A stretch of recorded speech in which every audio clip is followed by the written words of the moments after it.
Our second story tonight, writer and lyricist Javed Akhtar reminded a gathering in Pakistan. He was there to celebrate the legendary Pakistani poet Faiz. He, in Lahore, speaking to an audience, said that the perpetrators of 2611 are still very much roaming free in that country, and to expect any Indian to not have any complaints about this would be unfair. He was in Pakistan to attend a festival organized in memory of the Urdu poet Faiz Ahmed Faiz.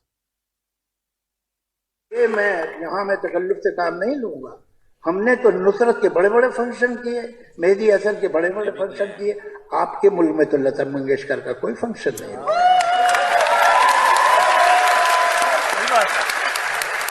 तो हकीकत ये है, चलिए अब हम एक दूसरे को इल्जाम न दें, उससे सॉल्व नहीं होगा।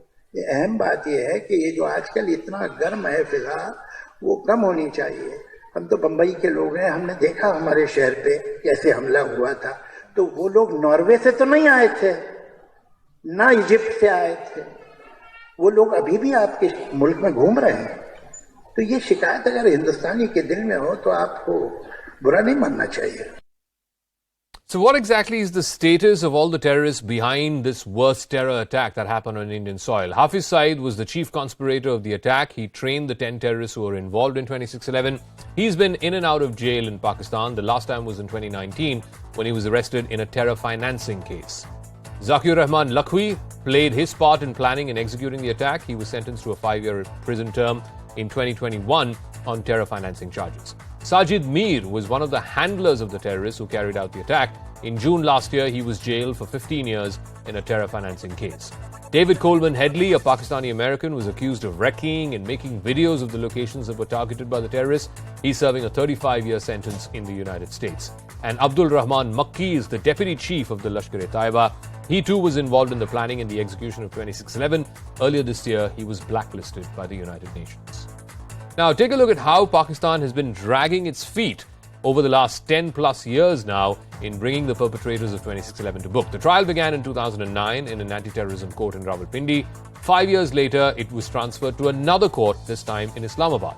In 2015, the Islamabad High Court set a 2-month deadline for the trial court to conclude. In 2016, the Pakistani court warned that the case could be further delayed if India does not send witnesses. They had summoned 24 Indian witnesses at that point. In 2018, the chief prosecutor who was running this case was removed from the case for not toeing the government line. The trial was later suspended in 2019 to give the prosecution more time to produce the witnesses who hadn't testified. And in January this year, Pakistan's anti-terrorism court summoned 27 Indian witnesses to appear in court. So let me go across to Professor Brahma Chalani, strategic affairs expert, and Kamar Shima, strategic and political analyst, joining us. Kamar Shima, let me start with you first. I mean, if you want India-Pakistan relations to come back to some kind of, normalcy, if you will, you have to address the elephant in the room, and that is terrorism. Not just 2611, which Javed Akhtar also reminded his audience about, but also the other subsequent terror attacks that have happened, from Pathankot to Uri to other attacks that have happened as well, Pulwama. All of that, there needs to be some semblance of justice for. You are absolutely right. I think all bilateral issues which Pakistan and India, and all bilateral challenges which Pakistan and India have, they must be addressed. The Indian issue that Pakistan sponsors terrorism, and the Pakistani problems that India has been sponsoring terrorism in Balochistan and via Afghanistan, everything needs to be discussed. And I think here the magnanimity of the leadership comes. Here the political acumen of the leadership comes in. Here the leadership needs to come forward, and they need to forget whatever has happened in the past. You remember the former Army Chief General Bajwa said in Islamabad Security Dialogue that Pakistan and India, we need to forget the past. We need to bury the past, in fact. No, but Mr. Chima, sorry I'm interrupting. You can't have it both ways, right? On the one hand, you are saying, yes, these need to be addressed, these need to be talked about, and at the other, in the same breath, you're saying we should forget about the past. You can't have both of it. Well, I think if we come up, the history of India and Pakistan, that is not something to be remembered much. If you, starting from 1947 till now, I think Vajpayee Sahib said that we just cannot change the neighbors, and I think he was absolutely right. We cannot change the neighbors. So I think that's why I'm saying the magnanimity of the leadership is important.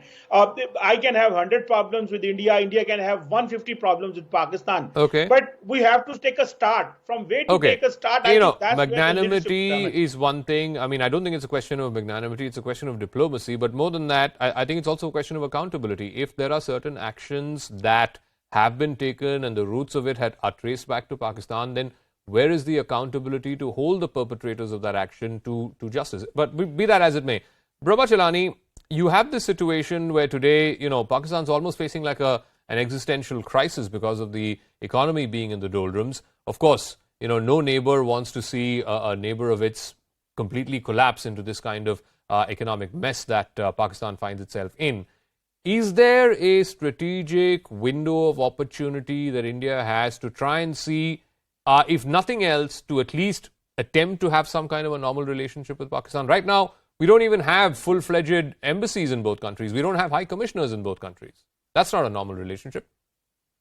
If more than 14 years after the deadly Mumbai terrorist attacks, the trial hasn't started in Pakistan, the perpetrators are still free roaming at large, how can there be a normal relationship between these two countries? In fact, India's recent notice to Pakistan to renegotiate the Indus Waters Treaty is a clear sign that India's patience is wearing thin and that India is seeking to leverage the Indus Waters Treaty to open a bloodless path to help halt Pakistan's sponsorship of cross-border terrorism.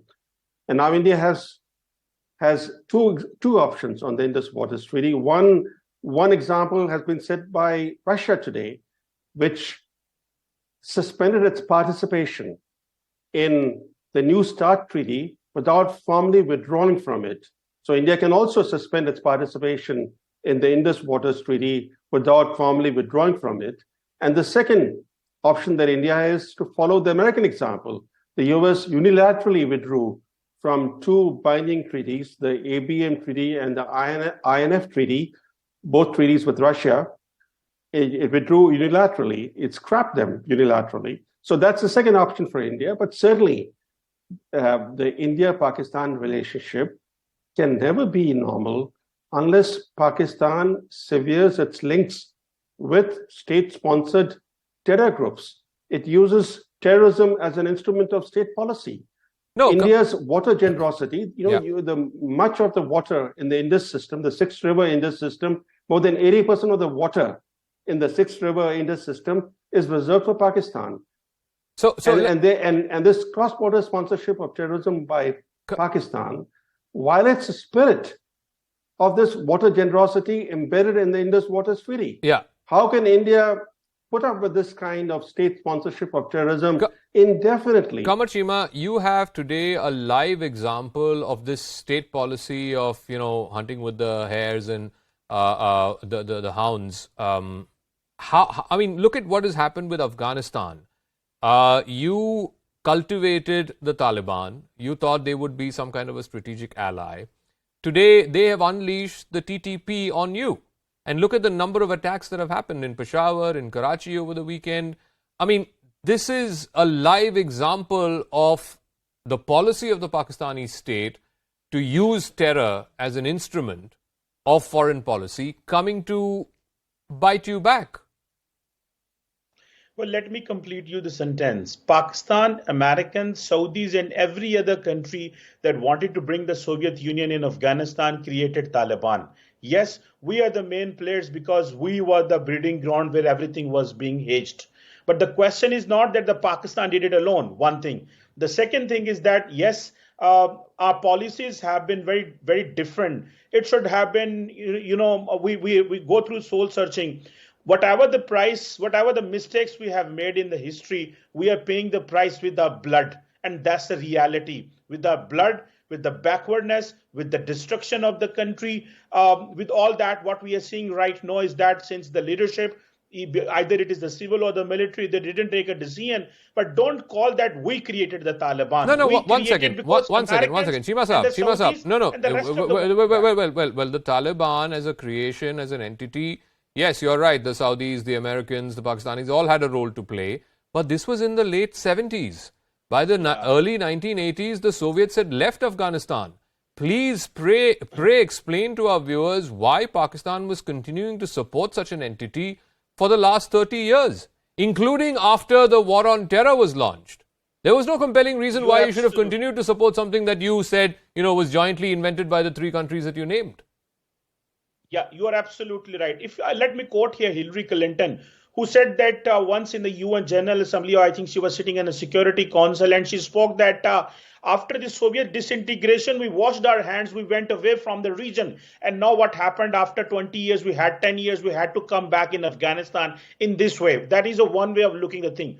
The other thing is that we have to take the responsibility of all the mess that was created. We should have taken the responsibility that we nurtured the Taliban and we kept letting that happen. Yeah. The Kalashnikov culture, the drug culture, we must take the responsibility ourselves. And the very fundamental question is that we are the ones who are being affected by the terrorism, and we are the ones who are being blamed that we are supporting and harnessing the terrorism. These are very uncomfortable questions, and we keep raising these questions in Pakistan, and I think, but we are the victim of terrorism. So let me give the final word to Professor Brahma Chalani. Do you see anything give in Pakistan? Like I said, I outlined the economic mess that they find themselves in, and then of course there is now this political/security nightmare with the TTP virtually, it's an open challenge that they have declared to the Pakistani state. Do you see anything giving whereby this policy of proxy wars, whether it was in Afghanistan or in India, the Pakistani generals changing that? Because it's eating their country. You're absolutely right. At the root of Pakistan's problems is the skewed civil-military relationship, which fosters a pervasive lack of accountability in that country. The military has expanded its role even to economic management.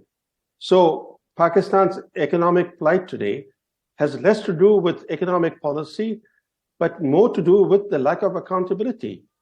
Nawaz Sharif put it very well a couple of years ago when he said, the Pakistan military has progressed from being a state within a state to becoming a state above the state. A state above the state is how the military functions in Pakistan. That's the reason why Pakistan's nexus with terrorism remains intact. And that's the reason why Pakistan-India relations will not become normal. Okay. But it's more about Pakistan's future, because if the military remains a state above the state, Pakistan can never be at peace with itself, which means it can never be out of a crisis. It'll lurch from one crisis to the next. And this is unfortunate for its neighbors, because whether it's Afghanistan or India, Pakistan will remain a major source of trouble. All right. I'm going to leave it at that. Like I think somebody pointed this out in one of the earlier shows, the Pakistan Army in non-defense related businesses churns out something like 250 billion Pakistan rupees of revenue every year, and yet they don't pay as much taxes, percentage-wise at least, as the average Pakistani pays on income tax. So we'll see how this story plays out.